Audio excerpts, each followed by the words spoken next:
Hello, so it has been a really long time since I vlogged because I haven't really felt like vlogging, and to be honest, today I also don't feel like vlogging, but I'm gonna do it anyway, and I hope you don't mind the chapalang lighting. It's my phone torch because I don't have proper lighting because I'm not a real YouTuber. Anyway, so it's the I'll never watch. It's the 29th of 30th of May, which means it's June soon, which means it's Pride Month soon, and I thought I would make a super quick vlog about my sexuality because I haven't done that before and because people have asked me and then I have said I was going to make a video and then I didn't, so now I'm making the video. So personally, I'm not a big fan of labels. So at some point, I said I was bisexual. Then I was like, no, I'm pansexual. And then now I kind of just go by queer, because I'm attracted to people rather than like I don't really care about people's gender when I'm attracted to them. So, yes, I am queer, and it has taken me quite a while for me to get to the point where I'm comfortable saying that I'm queer because I live in Singapore, which is very conservative, and then I grew up in a Christian household, which is also very conservative. So, growing up, I wasn't exposed to the fact that there were people like me just out there existing, like living their lives, being attracted to not men, not cis straight men. Um, and it just wasn't normalized for me, and nobody was talking about it. And I was asking questions, but the responses were always so negative. And by the time people in my circles were talking about homosexuality, it was always in a very bad light, like we were sinners. And so I was like, you know what? Maybe I don't want to be a sinner. Maybe I want to be straight. So I tried, and it was fine, but it was just wasn't me, and it wasn't. I wasn't very excited about dating or like romance because boys. So in my mid-teens, like 15, I went through a phase where I was super super religious, and so I was cell leading and I was going to church and I was volunteering and I was reading the Bible every day. And I mean, it's not the case for everyone, but for me it was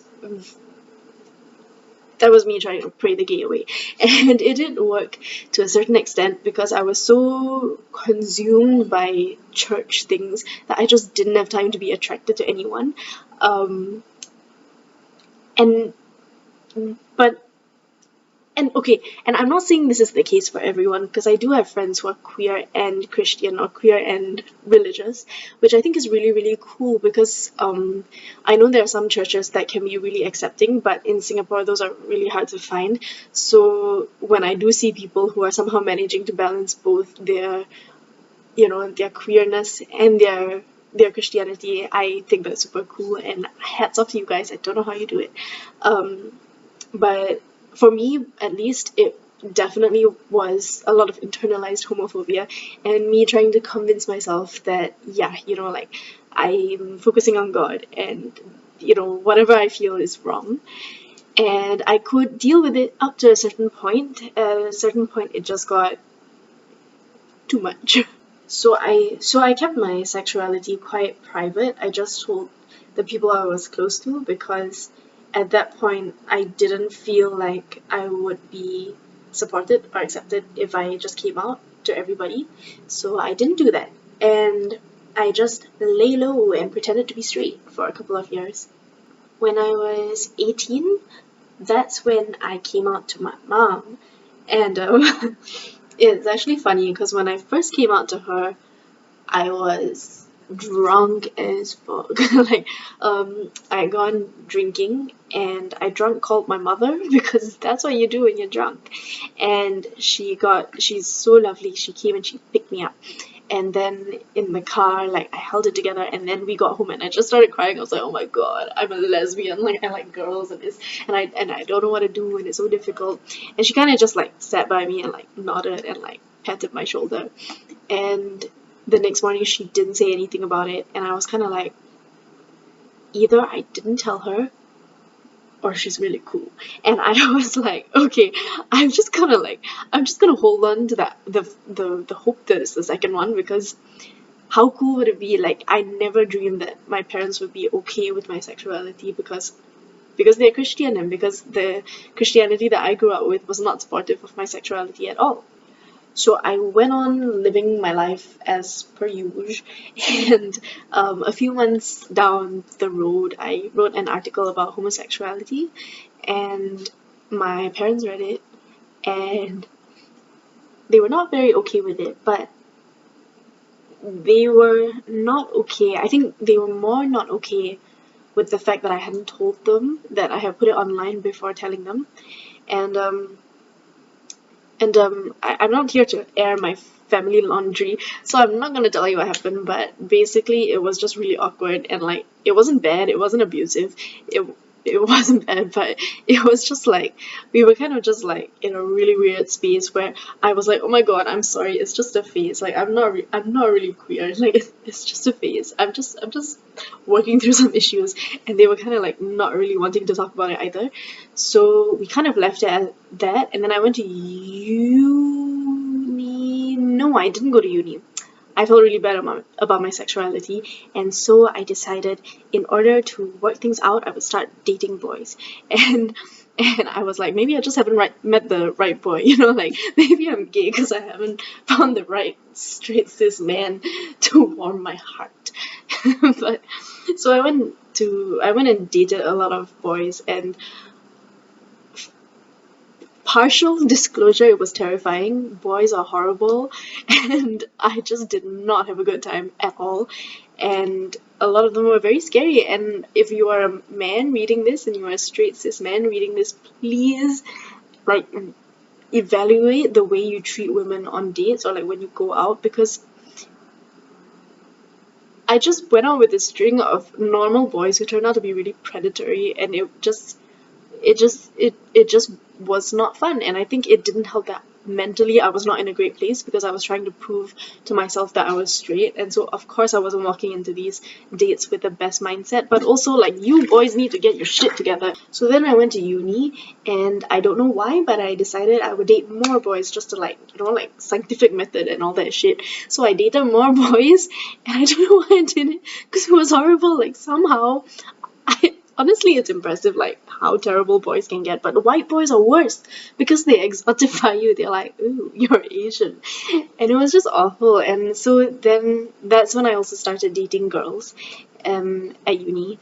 And I mean, nothing serious developed, but I was kind of like, I feel more comfortable with you guys and also more turned on by you. But the whole time at uni, I still felt a bit like, because I knew things were still weird with my parents, and like I really love my family, so it really bothers me when things are off with us, and I knew things were off because of me.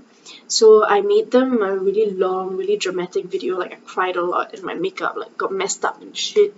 Hire me for your future film projects. But I made them a really long coming out video where, I said that, I needed to tell them things and address the elephant in the room, and I sent it to them, and I basically just lay in my bed like terrified that they would disown me. But they came back to me with like they both texted me, and they were really sweet. They were like, thank you for telling us and feeling safe enough to tell us, and we can tell that it's something that's very important to you, and we're glad that you opened up. And I was like, so I came home for Christmas break, and during that break, both my parents took me out individually, and my dad was really sweet. He sat me down, he for dinner, and he was like, I can't control who you choose to love, and I'm just gonna support you. And I was like, yay! And I know I'm really lucky because I know a lot of friends who can't come out to their parents because their parents would not be this nice to them, and so I am very, very grateful. So yeah, I guess that's my coming out story. Um, Although I guess if there's anything you get from this video, it's the fact that you don't just come out once, like you're constantly coming out, and every new interaction is me assessing whether or not I want to be out with this person. Every new friendship is a matter of, like, do I tell you? Do I not tell you? When do I tell you? Do I ruin this friendship if I tell you? Do I ruin this friendship if I don't tell you? And and it's, you know, and sometimes I wish things were easier, you know, like sometimes I wish I could hold my partner's hand walking down the street and not have people give me weird looks. You know, sometimes I wish I could be open about my sexuality without like straight girls thinking I'm hitting on them. Like I'm never hitting on y'all. I would never overstep my boundaries. Like, you're straight and I respect that. So long story short, it has been just over, I guess, about a year and a half since I came out to my parents. It's been maybe 2 years since I came to terms with my sexuality, and the truth is my sexuality is going to keep on changing, but I feel like I've come a really long way, and I've come far enough that I'm actually organizing a queer zine fest in July this year, which is going to be a platform for queer self-publishers to showcase their art and their zines. Um, and I'm just really excited about it because I never thought I would have the courage to come out and organize a gay event in Singapore. But I'm doing that, and we need funding, and that's not why I made this video, but it's true. We do need funding, and we're crowdfunding the entire event.